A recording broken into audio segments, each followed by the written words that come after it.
गानचतुराय गानप्राणाय गानान्तरात्मने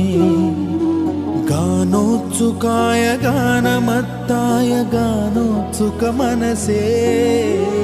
गुरुपूजिताय गुरुदैवताय गुरुकुलस्थायिने गुरुविक्रमाय गुह्यप्रवराय गुरवे गुणगुरवे गुरुदैत्यकलक्षेत्रे गुरुधर्मसदाराध्याय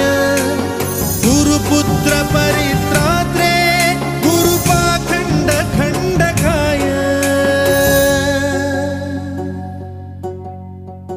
गीतसाराय गीततत्त्वाय गीतगोत्राय धीमहि गूढगुल्फाय गन्धमत्ताय गोजयप्रदाय धीमहि गुणाति